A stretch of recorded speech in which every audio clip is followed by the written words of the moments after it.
Assalamualaikum warahmatullahi wabarakatuh. Selamat datang di Penguat Jiwa. Di zaman dulu ada sebuah kisah seorang sufi.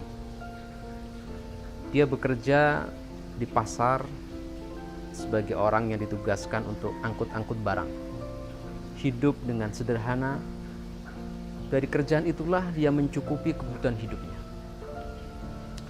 Suatu saat sufi ini kemudian berpikir, merenung, yang sampai pada satu kesimpulan. Ya Allah, betapa saya susah amat hidup ini. Untuk mendapatkan sesuap nasi saja harus bekerja sedemikian berat. Maka dia berdoa kepada Allah, apa susahnya bagimu ya Allah untuk memberiku kecukupan makan tanpa saya perlu susah-susah bekerja. Setelah dia berdoa, kemudian hari berlalu.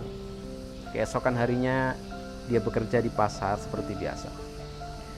Entah dari mana asalnya tiba-tiba si sufi ini diteriaki maling oleh yang ada di sekitar situ. Maling, maling, maling. Akhirnya orang berkerumun.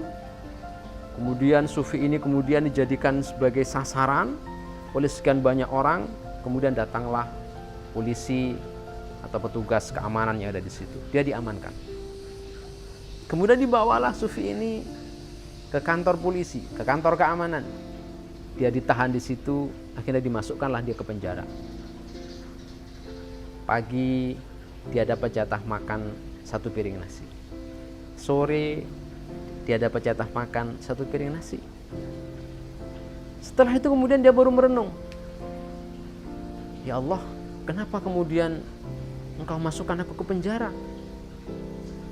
Baru dia sadar.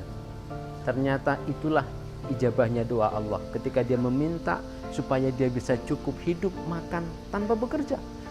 Allah ijabahi. Tapi dengan cara itu.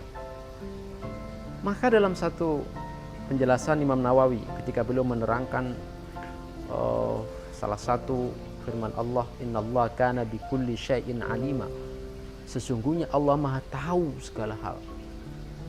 Beliau memberikan satu penuturan, kalau kita berdoa, hendaknya berdoalah dengan doa-doa kebaikan yang bersifat umum, yang bersifat general. Kenapa? Karena kita tidak pernah tahu.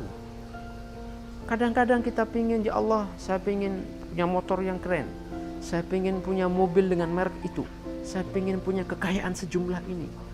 Kita tidak pernah tahu apakah di balik yang kita minta itu ada kebaikan atau tidak. Tidak pernah tahu. Karena boleh jadi dari satu keinginan yang kita inginkan, di situ ada keburukan. Maka kalau Imam Nawawi, mintalah kepada Allah. Tapi mintalah dengan permintaan yang bersifat umum. Mintalah kebaikan-kebaikan yang bersifat umum. Karena kita tidak pernah tahu, yang tahu hanya Allah. Nah, sebab itu kita perlu berhati-hati. Bagaimana caranya? Selalulah berbaik sangka kepada Allah.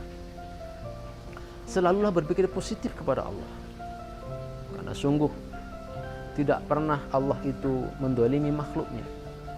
Karena sungguh di dalam pengalaman hidup kita dari lahir sampai hari ini, yang kita terima adalah kebaikan, kebaikan, dan kebaikan.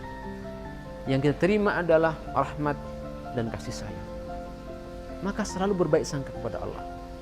Termasuk ketika berdoa, kita minta kepada Allah kebaikan. Dan insya Allah, Allah akan mengijabah. Bentuknya bagaimana? Allah yang tahu. Yang penting kita berikhtiar dengan sungguh-sungguh, merencanakan dengan baik, mengupayakan dengan maksimal, dan akhirnya kita berpasrah kepada Allah. Apapun yang terjadi, apapun yang Allah berikan, berarti itu adalah yang terbaik buat kita. Meskipun mungkin di situ ada hal-hal yang dirasa tidak nyaman, tapi yakinlah di balik itu semua ada rahmat dan ada kebaikan yang Allah berikan untuk kita semua. Semoga penguat jiwa ini menguatkan jiwa saya dan jiwa Anda semuanya. Assalamualaikum warahmatullahi wabarakatuh.